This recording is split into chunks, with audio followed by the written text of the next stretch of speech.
diatur dalam pasal 162 ayat 1 dan ayat 2 Undang-Undang 10 2016. Mahkamah telah pernah melakukan pengujian konsistensitas atas norma pasal 7 ayat 2 huruf N Undang-Undang 10 2016 dan mengeluarkan putusan Mahkamah nomor 67 tahun 2020 dan seterusnya, dan putusan Mahkamah nomor 2 tahun 2023 dan seterusnya. Seharusnya pertimbangan hukum putusan Mahkamah Konstitusi tersebut dijadikan acuan untuk ditindaklanjuti oleh lembaga yang berwenang untuk mengatur mengenai cara penghitungan atau menentukan mulai menjabat, khususnya bagi pejabat gubernur, bupati, atau wali kota yang telah melaksanakan tugas dan wewenang dalam jabatan tersebut.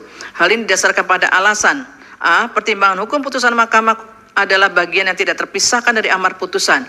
B. Putusan Mahkamah berkekuatan serta berlaku sebagai undang-undang karena objek pengujiannya adalah undang-undang. Menimbang bahwa melalui putusan Mahkamah Konstitusi nomor 2 2023, Mahkamah dalam pengujian konsistensitas norma pasal 7 ayat 2 huruf N Undang-Undang 10 2016 menyatakan kata menjabat adalah masa jabatan yang dihitung satu periode, yaitu masa jabatan yang telah dijalani setengah atau lebih dari masa jabatan kepala daerah. Oleh karena itu, melalui putusan Aku, Mahkamah perlu menegaskan bahwa yang dimaksudkan dengan masa jabatan yang telah dijalani setengah atau lebih adalah sama dan tidak membedakan masa jabatan yang telah dijalani tersebut, baik yang menjabat secara definitif maupun penjabat sementara. Video putusan Mahkamah nomor 2 tahun 2003 paragraf 3.13.3.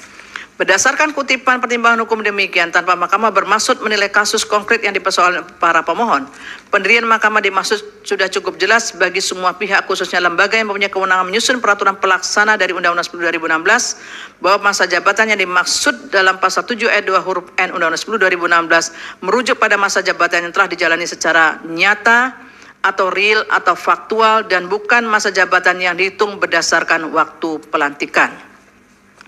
Berkenaan dengan hal di atas, pasal 173 ayat 1 Undang-Undang 10 2016 sebagaimana pertimbangan di atas telah tegas menyatakan bahwa wakil gubernur, wakil bupati, dan wakil wali kota menggantikan gubernur, bupati, dan wakil wali kota dalam hal gubernur, bupati, dan wali kota berhenti karena meninggal dunia, permintaan sendiri, atau diberhentikan.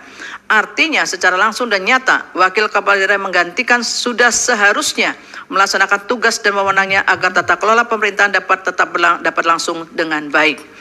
Terlebih lagi dari rangkaian pasal 173 ayat 2 sampai dengan ayat 7 terlihat jelas bahwa pengangkatan dan pengesahan secara administratif bagi wakil kepala daerah yang menggantikan posisi kepala daerah berpotensi tidak dapat dilakukan seketika dalam waktu yang bersamaan dengan berhentinya kepala daerah, sehingga memunculkan jeda waktu antara masa menjabat secara langsung dan nyata dengan surat keputusan dan atau pelantikan yang mengangkat atau mengesahkan pejabat bersangkutan.